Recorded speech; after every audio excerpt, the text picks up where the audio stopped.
very good evening, everyone from India, and warm greetings to all those who have joined us from near and afar. And before we begin with the summit, let's invoke the spiritual presence with this Ganesh Vandana.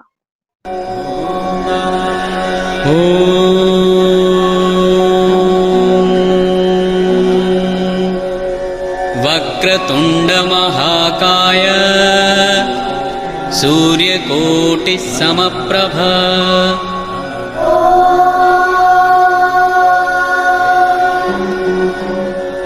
वक्रतुण्ड महाकाय सूर्यकोटिः समप्रभ निर्विघ्नं कुरु मे देव सर्वकार्येषु सर्वदा निर्विघ्नं कुरु मे देव सर्वकार्येषु सर्वदा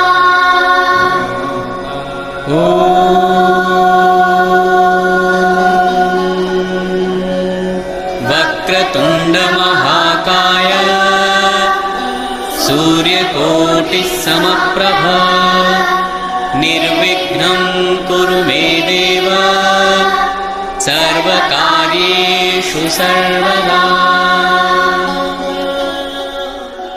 So, that is part of our Indian tradition to begin any auspicious occasion by invoking the spiritual presence. So, with that, let's move on to the summit. As the saying goes, technology is best when it brings people together. And today it has brought us together both figuratively and literally at the Global Technology Summit 2020, organized by the Global Council for the Promotion of International Trade, India and Africa, in association with the Confederation of Indian Micro, Small and Medium Enterprises. I extend a warm welcome to the chief guest, Dr. Sriram Bridavolu, and Mr. Shadrach Kubyane will be joining us shortly, and our panelists, dignitaries, my colleagues, and my dear audience to this two-day event of the Global Technology Summit 2020. My name is Mishma Stanislaus. I'm the Chief Global Communication Officer at GCPIT and CIMSME, and I take the pleasure of hosting today's event. The Global Council for the Promotion of International Trade is a company registered in India and South Africa to implement relevant national development strategies and promote foreign trade, bilateral investment, and economic and technological cooperation. GCPIT establishes wide connections with relevant international organizations, trade and investment promotion agencies, commercial associations, and business circle to organize various forms of communication and cooperation for promotion of world economic prosperity and the improvement of the well-being of all mankind. GCPIT is committed to stepping up its engagement with the world on a wide range of issues that it identifies as being national priorities of corporate India, which brings us to the Global Technology Summit, a flagship initiative of GCPIT. The world is developing insanely fast, which means that something becomes trending when something else may become obsolete. With technology, one can claim that the changes happen at the speed of sound. However, it is not only technology that trends and the top technologies that are evolving. We all have seen that this year a lot more has changed due to the outbreak of COVID-19, making professionals realize that their role will not stay the same in the contactless world tomorrow. And a tech professional in 2020 or 2021 will constantly be learning, unlearning, and relearning out of necessity, if not desire. So, what does this mean for you, my dear audience? It means staying current with the new technology trends, being aware of the latest development technologies that will be popular throughout 2020 and 2021, and in the upcoming years, allowing you to be competitive in today's market as well as future-proof your business. So, GCPIT brings to you this two-day global knowledge event, emerging technologies and trends affecting businesses today. And we bring to you tech leaders from across the globe so that you can leverage the same for your business. Global Technology Summit 2020 is the brainchild of none other than Mr. Santosh Ganesh, the Chief Visionary Officer for the Confederation of Indian Micro, Small and Medium Enterprises, the director of ICT MAE, registered in Delaware, USA, the director of the Global Council for the Promotion of International Trade, and the chief visionary officer for the Global Council for Cluster Excellence and Research. Mr. Santosh's vision and mission is to support the sustainability and growth of MSMEs and the empowerment of women entrepreneurs therein. And he is well supported by a group of dynamic people across India and in the African region who have put together this Global Technology Summit 2020. And one such dynamic personality is Ms. Aparna G. Kumar, who is the Global Chairperson for the Women Entrepreneurship and Empowerment Vertical, GCPIT and CIMSME, whom I would like to invite to give the opening remarks. To give a brief introduction, Ms. Aparna is also the founder director of India's first exclusive showroom for the elderly. She founded Home Care, which is an elder care specialty shop in 2012 when she found a huge gap in the market for elder care products when taking care of her aged mother. She is a motivational speaker, TV host, stage anchor, and trainer, and she's always believing in dreaming big. Miss Aparna is a passionate Rotarian who believes in the ideal of service above self, and she's been playing a lead role in the community service activities for her club and in District 3202. She is at present serving as the state chair for Kerala for Rotary Mission to Public Vision. She is also an active member of many organizations like Calicut Chamber of Commerce and Industry, Calicut Management Association, Lions Club of Calicut, Nanma, to name a few. And she is recognized as one of the women legends of Calicut during Calicut Sheton 2019. And she has won various awards, including the Business Excellence Recognition from JCI and Red Shakti Award from Excellence by Red FM. Thank you so much for the support you've rendered to the community, Ms. Aparna. Over to you. Thank you, Dr. Mishma. So, good evening, friends. Friends from across the globe. What a proud moment. The huge success of our 3-day Global Women's Business Summit 2020 on November 27th, 28th, and 29th, where we had more than 50 speakers from 10 plus countries. We are proud to launch the Global Technology Summit 2020, where once again, we are proud to say we have 40 plus speakers from 20 plus countries. What an amazing 2 days we are going to have. 2 days of intensive learning, 2 days of intensive interactions, connecting with the world leaders and technology experts. 2 days is going to be pure magic. Eleanor Roosevelt, the former First Lady of the United States, said, "The future belongs to those who believe in the beauty of their dreams." We, the CIMSME GCPIT family, have a beautiful dream. We all are working together to build that dream. We have taken this as a mission to support. Our dream is to be the global leader in SME support. We have taken this as a mission. We don't consider these summits as a one-time event. We are building this family to support each other, to learn from each other, and be one big family. As you all know, as Mishma mentioned, Confederation of Indian Micro, Small and Medium Enterprises, CMSME, Global Council for the Promotion of International Trade, GCPIT, Global Council for Cluster Excellence and Research, GCCER, and International Council for Technology, Management and Applied Engineering, ICTME, are a group of not-for-profit organizations having strong presence in 43 plus countries and 20 plus states in India. We are not going to stop here. We are aiming to connect with 90 plus countries by April 2021. This may sound unbelievable, but the activities we did during the 120 days of lockdown is proof that we are really amazing people with a go-getter attitude. 120 days of lockdown, and what did we do?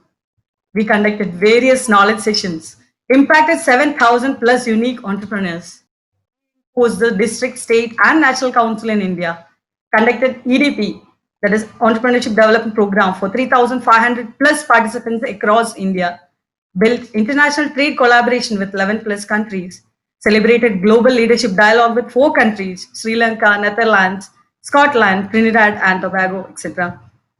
Signed up agreements for Center of Excellence for Innovation, Incubation and Entrepreneurship with different institutes, constituted Global Virtual Industry Cluster Framework called NISTA, or the National Initiative for Social, Technological and Trades Holistic Advancement. NISTA started operating in Kerala and Karnataka. We launched two websites for supporting SMEs, that is smeglobal.com and nishta.cmsme.in, and built a strength of 10,000 plus strong members. We aim to support the SMEs through our three dedicated verticals: MSME Growth, Startup Innovation Cell, and the Women Entrepreneurship and Empowerment vertical. We are proud to say that we are also the go to organization for supporting womanpreneurs, homepreneurs, studentpreneurs who aims to be a world class entrepreneur. We aim at the holistic development of entrepreneurs by introducing them to unique and innovative programs like MSME Manthan, MSME Masterclass, Entrepreneurship Development Program, and we help them connect to buyers and sellers through the SME Global website and Nishta platforms.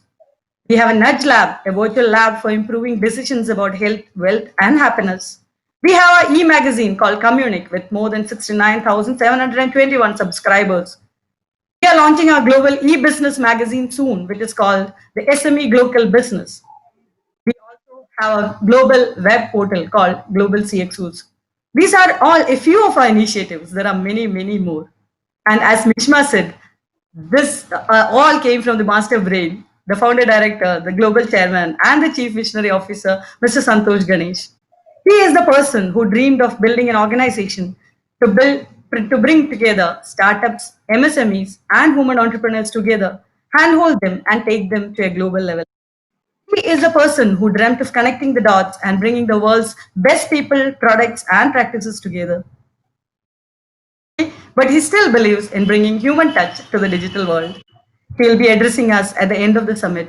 There is a lot more to say, but let us set the wheel rolling. Let's all get ready to learn from the technology experts, from the futurists, from the policymakers, and the industry captains about emerging technologies, the latest industry trends, the future opportunities for our businesses. Be with us all through the sessions, all the 2 days. As I said in the beginning, let's believe in the beauty of our dream. The future belongs to us. Thank you so much, Mishma. Over to you. Thank you, Ms. Aparna, for setting the stage. That was a great start to the Tech Summit. So, with that, I would like to invite Ms. Lavina Ramkisson, who's the Director General for GCPIT African Continent, to give her remarks. Ms. Lavina is considered a thought leader in pioneering technology, passionate about humanity, technology, economics, and dance. Besides the 20 years of experience in technology, she also added knowledge in the fields of psychology and artificial intelligence. Yes, all things AI. She is an AI ethics mentor and driver of Africa's artificial intelligence potential. Missions to create meaningful, innovative solutions to help shape the African continent, and huge support of technology for good in underdeveloped countries. Her specialization, besides being a podcast guest, is in emerging technology spaces, including agri-tech, fintech, health tech, law tech, retail tech, and it keeps growing.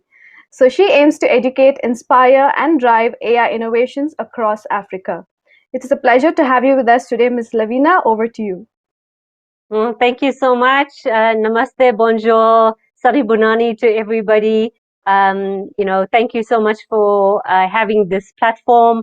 I think at the moment, I share the vision of Doctor in terms of uniting Africa, and he has a bigger vision of uniting the world, and I love that.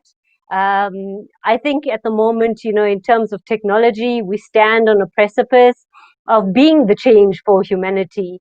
And this change for humanity is backed by the power of technology. I urge each one of you to drive a more impactful outcome that is underpinning the true inclusiveness, the true fairness, and the true ethical principles within your own organizations. We all know that tech is capable of doing these amazing things, but how do we put it into practice? We don't know where the next human impact is going to come from. Create an environment where employees can have the freedom to co-create, to co-innovate. Create a space for technology to spawn new talents across the globe. I ask you, are you ready to shift the pillars of cultural emulation, the diversity, or the politics and policies to actually promote humanity? I wonder if you can ask yourself some critical questions on what is right for your consumer journey and how can you allow for consumers to optimize their experiences. How can you ensure that consumers understand their digital rights? Another one is around how can you hold organizations more accountable for these unethical practices, or technology organizations in the things that they are creating, no matter the consequences that come with it. And what does innovation truly mean to you? I think we find ourselves in a world where we should be going despite these ethical issues that are constantly being surfaced on a daily basis and continue to be highlighted around the globe. So let us unpack a few of these concerns that I urge each one of you to reflect upon. One is around the fairness on research around technology, especially AI, and not to mention some of the big names that have made the headlines in the recent weeks. I implore you to consider the neutralization of humanity through the process of not ignoring humanity. We should not be elevating the critical voices rather than succumbing to the power giants. The second is around camera monitoring of employees versus the fear of unemployment. Should we be at the beck and call of our fears, or should we raise the awareness? Should we reskill, rethink, and redefine our technological spaces? The need for us to drive wealth and financial inclusion is definitely a gap that we find between societies that is widening at an exponential rate. The solution, I believe, lies in the technology allowing the playing fields to be created such that we all have access, irrespective of our financial status. One of the other interesting ones is around the safety and security of digital citizens. And this, I beg not to be taken anything but serious. Yes, another large tech giant has set the examples of how badly the answers lies in awareness and education, the inclusion around your consumer journey and the product design and development. Imagine for a moment you as a technology company creating something for yourself or something for your family and friends rather than the wider need. I think if we start from that pivotal moment, we will see how technology really has the impact to shift humanity. I guess one of the other last points I'd like to bring up is perhaps around the rights for humans versus the rights for robots and artificial intelligence. And this probably brings upon a real concern for the single point of singularity. And this reminds me of a scene from Futurescape. Futurescape is a series that is, I think, been around for quite a while. In season 1, episode 3, we have it set out by James Wood, where the robots are approaching a voting station, with humans outside protesting and causing absolute chaos because of the fear of power of loss. I ask you, is this the picture you see for ourselves as humanity? When you close your eyes and transport yourself 10 years into the future, yes, only 10 years into the future, would you see the world completely different from that image? We find ourselves in a world where I think it will be completely changed, and this change will stem from just the simplest innovations.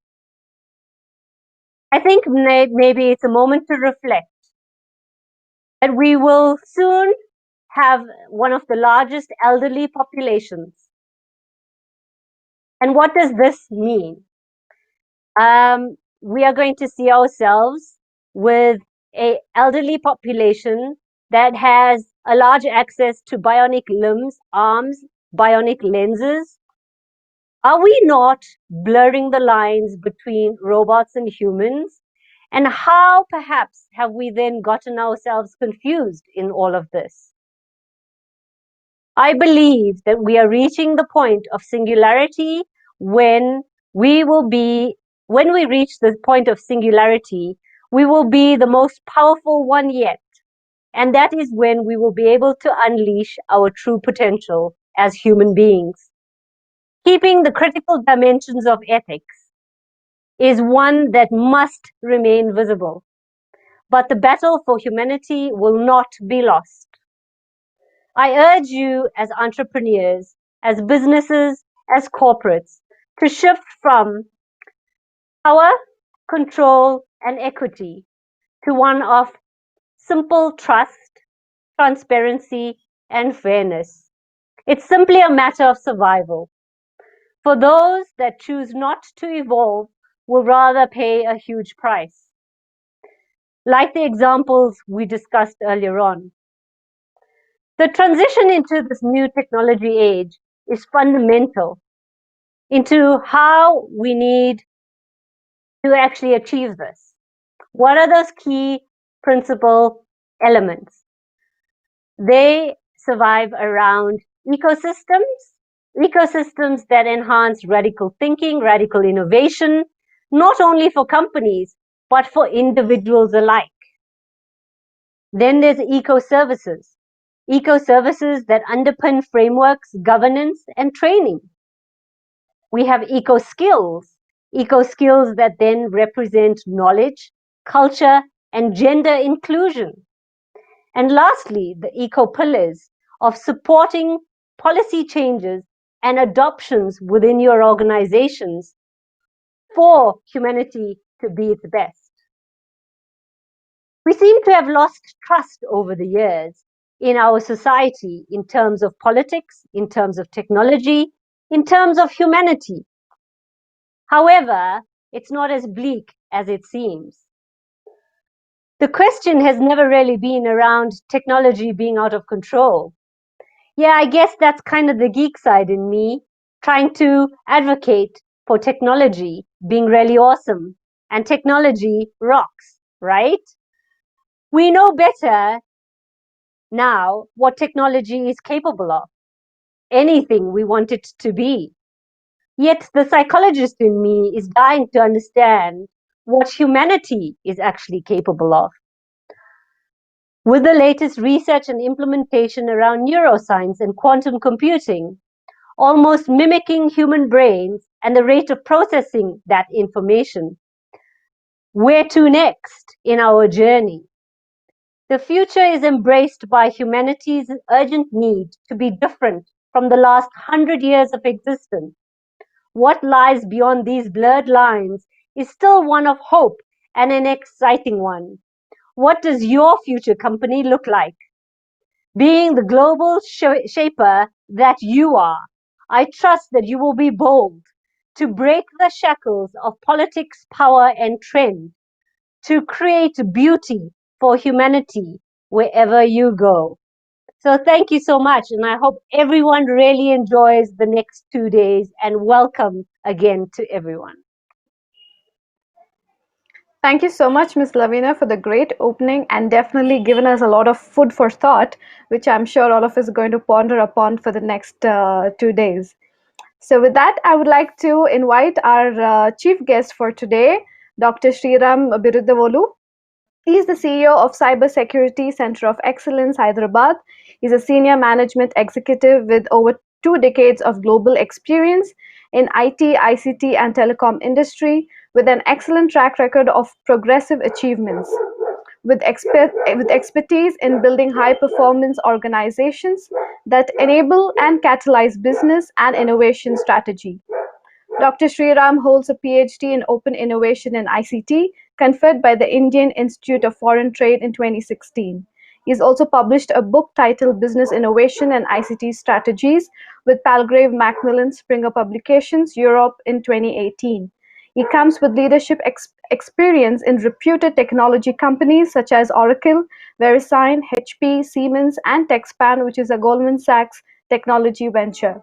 Dr. Sriram has led large multi-million-dollar global engagements with top and mid-tier customers in the ICT, telecom, and analytics industry in USA, Germany, Japan, Singapore, Malaysia, UK, Middle East, Africa, Philippines, and in India. He is passionate about innovation, AI, ML, cloud computing, analytics, digital services, agile processes with high quality. It is a pleasure to have you with us today, sir, and I would like to invite you to please address the gathering. Over to you, sir. Hello, everyone. Good morning, good afternoon, good evening, whichever time zone you are in. And what a pleasure and honor to address this forum. And my congratulations to Santosh, Mr. Shadrak, Aparna, Lavina, Kusum, and Misma, and all of you participants who have participated in creating this forum and who are participating here, of course.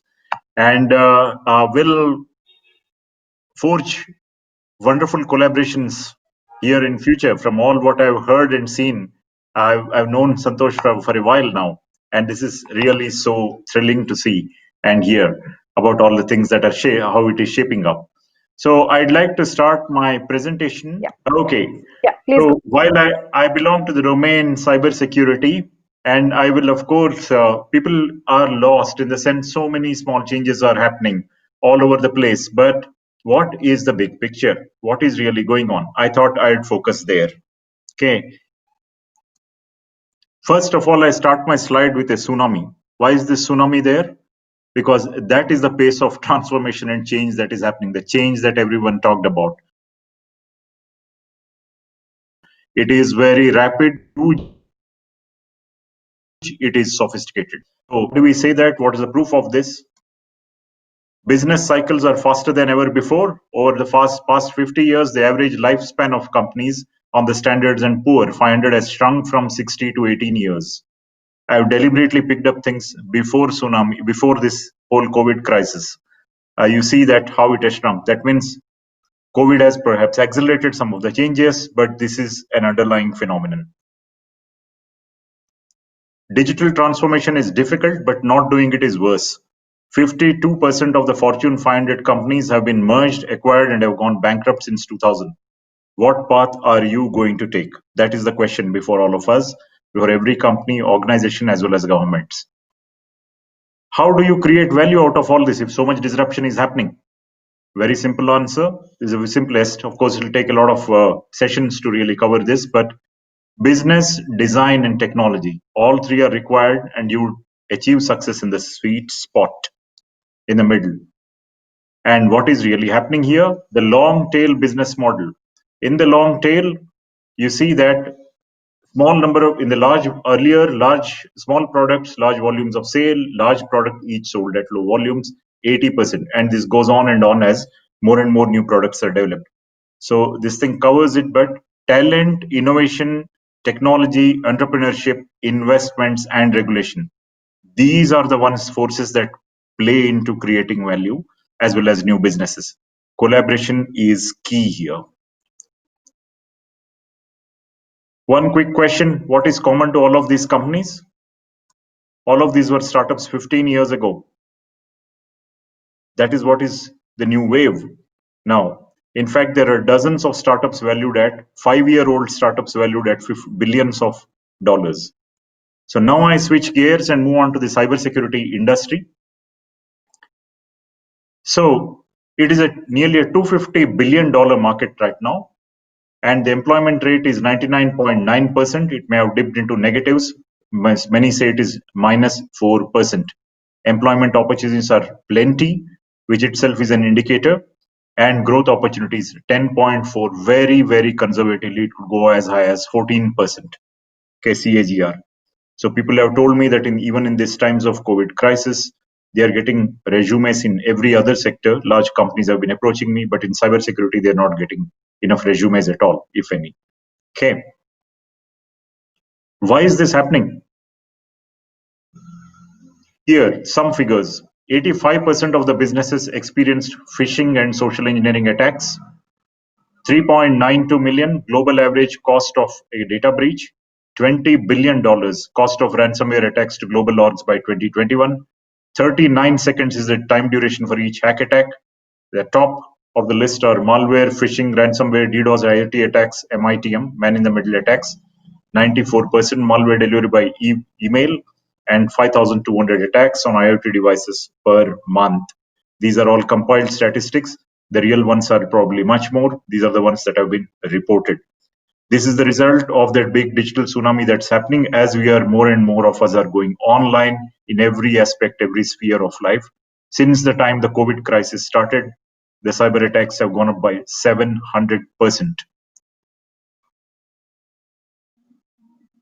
Cybersecurity field is complex. It doesn't mean that it is only technical.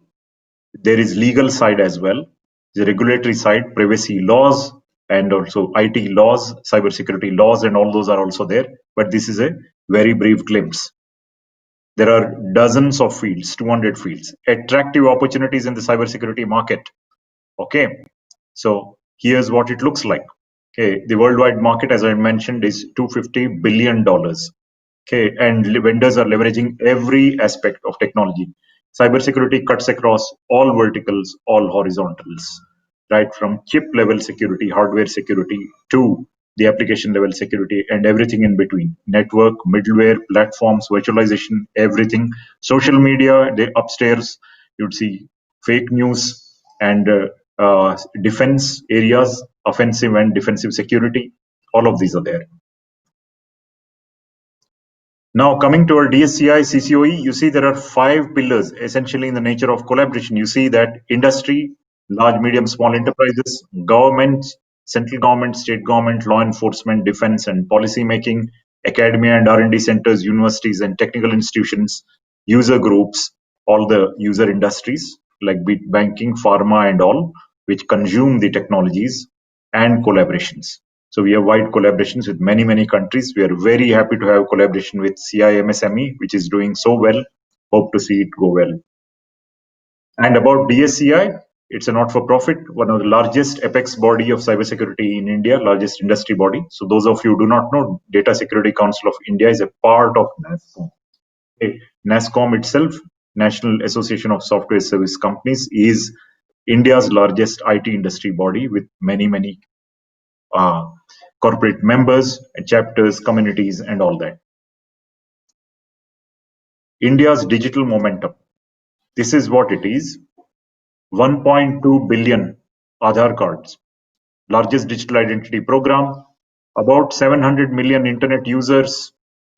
630 mobile internet users. And 400 million social media users, so on. So one of the key things I'd like to highlight is that UPI, which does the payment gateway, 2.2 billion transactions it has done in November 2020, just 1 month alone, which amounted to $53 billion. And you see that India is aspiring to become a $5 trillion economy. Lots of opportunities for collaborations. And it is among the top 3 global economies in the world in digital consumers. India has the largest number of internet users in the world and expected to clock the largest, fastest growth in digital payments. The CAGR of 20.2%. Strong cybersecurity foundation. I will not read through everything, but just give you a brief glimpse that strong cyber laws are coming up, privacy laws are coming up. Government funding has gone up, expanding talent base, lots of opportunities, lots of programs are being created both at academia level and professional level. Okay, 8 of the top global cybersecurity product companies have their R&D center in India, and India also houses global SOCs for many Gartner MSSP players. MSSPs manage security service providers, and it is attracting global GCCs for value creation. So if you are a company contemplating to set up shop in India, look no further. India is a global cybersecurity hub in the making. Many drivers are there: product landscape, service landscape, cybersecurity innovation, talent pool, and global security hub. So there are 200 plus Indian cybersecurity product companies, and 1,800 MNCs have global capability centers, engineering centers in India.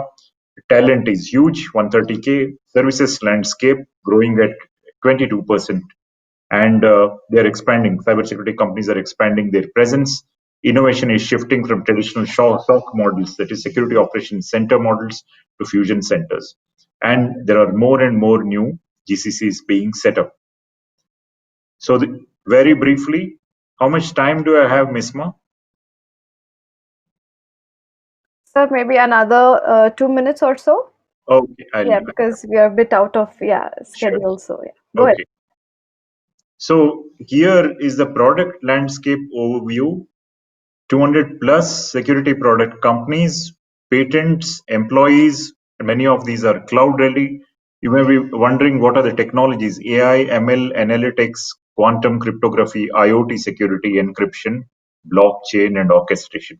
You're welcome to contact us if you need help in any of these. And 70% have been incorporated in the last decade. The startup story is very strong. Top segments of focus are IDAM, Identity and Access Management, Network Security, Threat Intel, Security Analytics, and Data Security. So you can see this, okay, which is very, very relevant now. This is a brief glimpse of which are the different areas that these 200 companies are in, right? From endpoint security, threat intel, device security, you can see all of them, to cyber forensics and all. So, services landscape overview. I would urge you to read that services landscape report. And 50% of the companies are incorporating AI ML attributes in services and working with all the emerging technologies. And 80% of the revenue is for global markets. So please do connect with us. And surveyed in the 50% of the companies surveyed also report services in data privacy protection and all. Many are very strong established companies. 60% are operating for more than 2 decades. And here again, it's a brief overview of what they are offering. Okay, right from cyber resilience to threat and vulnerability management. Talent and skilling, profile of cybersecurity talent across the service providers which are there. Okay, you see that covers many countries. Cybersecurity talent. India and US have the largest cybersecurity talent pool, and it's in different organizations: defense, PSUs, governments, you name it. Skill India is a very big initiative taken up, and NASSCOM's Future Skills. I urge you to look at the platform. Next week, we have a major AISS summit, the largest cybersecurity summit. Urge you to attend it. Centers of Excellence, 3 of them. So I belong to the CCOE, Cybersecurity Center of Excellence. Then there is a national COE focused on technology and R&D. CCITR is focused on forensics and crime, cybercrime investigation, training and research. This is in Bangalore. We are in Hyderabad. National COE is in Noida. That's all I have. And I'll be happy to connect with any of you. Please do drop me a mail, and we can explore many opportunities further. So that's all I had to say. Here's my mail ID.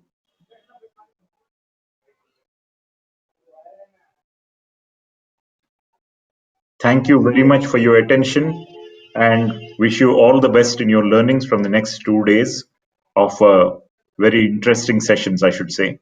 Please make the best of it. And Thank you. congratulations once again to CI MSME. Thank you, sir. Thank you so much for joining us in spite of your busy schedule. And definitely, I think with the digital transformation, cybersecurity goes hand in hand. And so, thank you so much for touching upon that.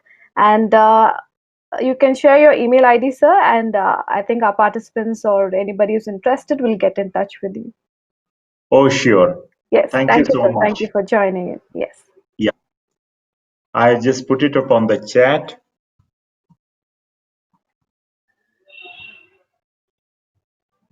Yes. We're getting it. Yeah. Yeah. Thank you, sir.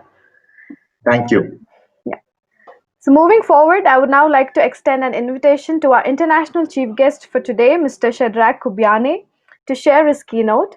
Mr. Shadrach's journey departure commenced with entities like Deloitte prior to co-founding Coronet Blockchain, a supply chain digital infrastructure leveraging blockchain technology capabilities to evolve the saloon sector from hand to mouth into a bankable economy.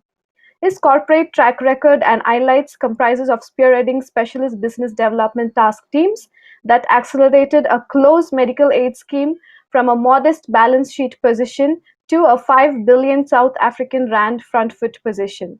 It was at Deloitte that C-suite level decision makers relied on his dependable know-how to configure and execute highly matrixed business development assignments within the public and private sector. Drawing from his command on strategy, economies of scale, rational wisdom, and deal origin expertise. He is part of the National Working Committee Group on Data Science for IR curriculum, curating the curriculum for 10 4IR courses gearing South Africa to compete on the global landscape through well-equipped data science practitioners across machine learning, blockchain, AI, etc.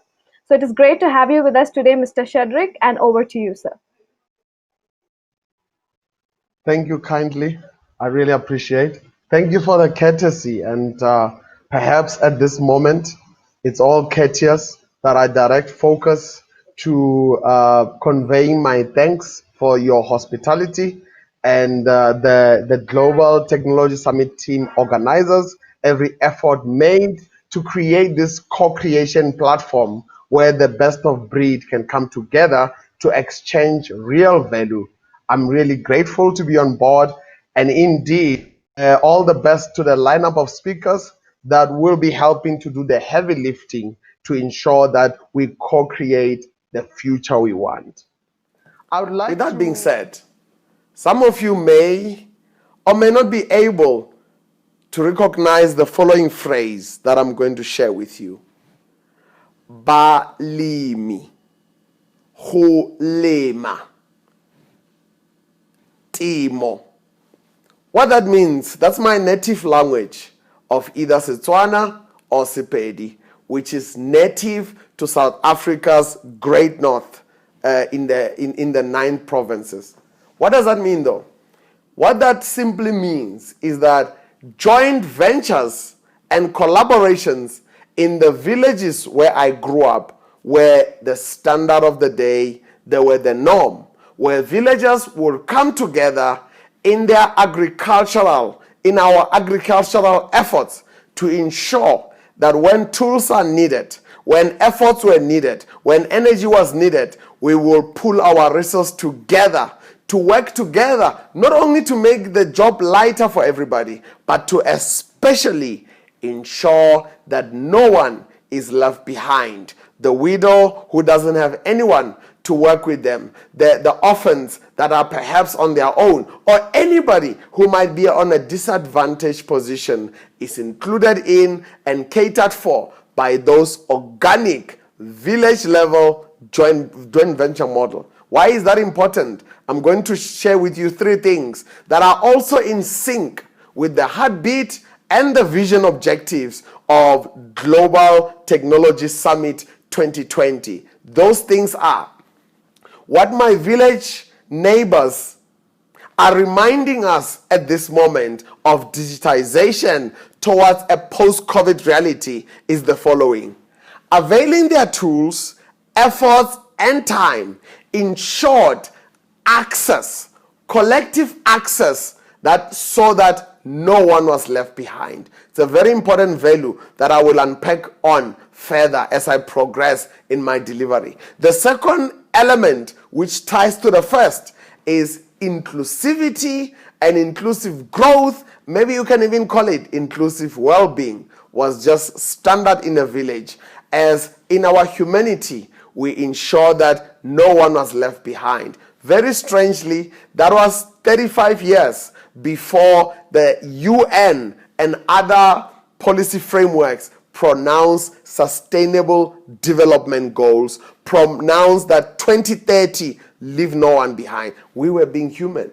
We were just being villagers collectively working together. And the third one that I will share that my village neighbors are teaching me, reminding me, and sharing with you is that in our selflessness in the village, we saw a result where inter-village trade and trade from village to village, you can call them village exports, was made possible by this inclusivity and was made possible by this sharing economy. With that being said, let me progress. But then again, what was missing in my village? I'm glad you asked. What was missing in my village, which is something that I've come to be very passionate about, parallel to our blockchain efforts, is that what was missing was technology and business acumen. Why are these two elements so central to villages, not only where I grew up, but to villages across the world? They are central because technology and business acumen and know-how enables growth, enables scale, enables commercialization, enables evolving from informal into the formal economy, which is where really all startups and SMEs should aspire to achieve that. And technology also avails infrastructure to villages that are perhaps far flung from the mainstream economy in order for inclusivity to be made possible. On this point, let me conclude at this part of the segment by saying, small businesses, you may have started small, but there is nothing in the rule book that dictates that small businesses must stay small. Growth, inclusivity, and evolving into the formal economy for greater commercialization is key for the global trade. So as we pause, let me also, the head that I wear in blockchain, let me touch on that, having begun with technology being central to human development. As of 2020, December, on this date, let me remind colleagues in the room and audiences that the blockchain sector and industry is by now a decade old since it was implemented and mobilized into existence from the shelf of theory into practicalization. What that means is that the expectation is upon us, those that are in the global blockchain sector, in our own use case scenarios, to ensure that we evolve the industry from hype into practical implementation, to ensure that we solve the real problems faced by both large business and minority communities. What would we achieve by that? We would achieve stickability and greater adoption momentum, because that's what you get when you don't hype an innovation up, but you just target it onto solving real problems faced by real people. There are three elements that I'm going to convey to you, audiences and my fellow panels, at this intersection. The key performance indicators that will evolve, the KPIs that will evolve blockchain and other frontier technologies beyond hype into reality, they are the following. Let us ensure that when we build, when we scale blockchain solutions, we embody the aspirations to leave no one behind. That's the first thing. What does that mean in a practical sense? What would the world look like if our frontier tech solutions, particularly blockchain, can evolve the informal economy into the formal economy, because that's the future we want. Secondly, what would the world look like if our deploying frontier tech solutions, deploying blockchain solutions, manifests a reality where greater access is afforded those that were previously pushed to the margins of society? So access is key, collaboration makes it possible, and ultimately we leave no one behind. The third pillar that I will share with you is that BRICS, the BRIC nations that India and Africa by default is part of, Russia, Brazil, and of course, China. The ethos embodied by the BRICS agenda, the UN, sustainable development, and other policy frameworks is such that they can be implementable when technology intersect with human need, when technology intersect with policy framework, technology intersect with the post-COVID real pain points that can evolve us beyond the scourge of shortcomings and shortfalls into centeredness, where technology helps us with the heavy lifting to materialize the policy objectives that have been slated. I'm going to unpack that further in a moment. What does that look like? Let me unpack that further. Just picture a scenario whereby policy on the one hand is the airplane ticket. I think it's safe to say that we are all acquainted with either flying or being familiar with the concept of flying. So what if on my right, policy is the airplane ticket? What does it say on it? It says you are permitted to fly. It says that you are allowed to fly. It says that you can and you should fly.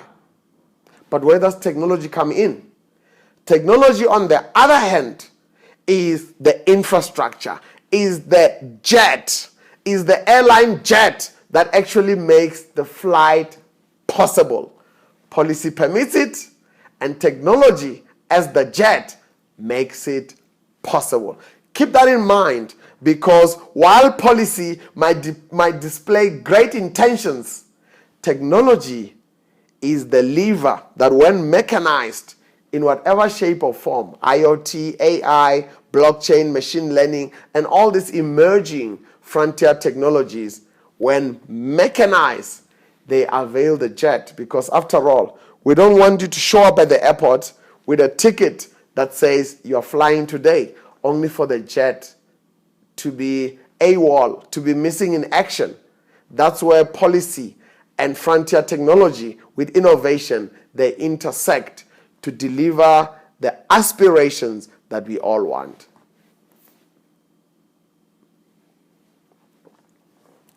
But what if? What if policy is present? What does that mean to us as fellow solutionists? If there be policy in place, it is our duty, and I charge us, it's our duty as solutionists, innovators across the globe, to ensure that we attach wings to these policies. We attach wings to these objectives in order to ensure that what is permitted is made possible. No need us talking about a future that's not materializing. So with that being said, myself and all of you involved, you are the hope of villages. You are the hope of cities and towns, to ensure that wings are attached. But then there's a second what if. What if policy is not there? What if policy is a bit sluggish to catch up with human-centered development? If it's not, as my learned colleague mentioned earlier on, that 15 years ago, certain unicorns, certain startups did not exist, but now they do, and policy is playing catch-up to them. So I compel you, and I compel and remind myself that if policy framework is not there to respond to human need, we must still build, we must still innovate, we must still configure solutions that will move society forward. Because after all, we must be more than innovators. We must be more than solutionists. We must be more than entrepreneurs. We must be the change that we all want to see in the world. Those are the words of the late, great Mahatma Gandhi on that subject. As I close, let me take this moment to once again convey my utmost gratitude, my utmost thanks to the event organizers that configured this platform through their bold visionary leadership to ensure that across the globe, the borders are lowered. We can see technology without borders, best practices without borders, and we can solution our communities and our nations across borders. And if you've looked at the speaker lineup like I did, you will realize that you are in great company. The speakers, thought leaders, experts will be imparting insights that are helping to move the needle upwards for innovation and for human-centered developments. On that note, I would like to thank you for the opportunity once again and send my salutations as we continue to experience a front row seat position on what's being shared as we co-create, as we move from concept to collaboration.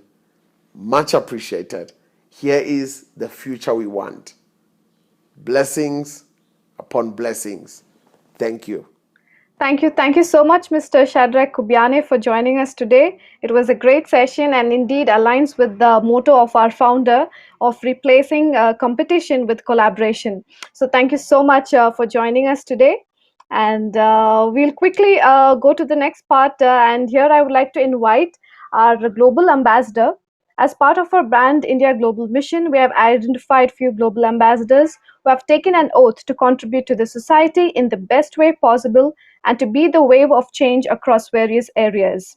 And today I would like to invite one of our global ambassadors, Ms. Kusum Kanwar, who is the Managing Director for Kangaroo Kids Learning Systems and also the CEO of Add Up Skills and a training principal at Billabong High, to share her vision and mission as an ambassador.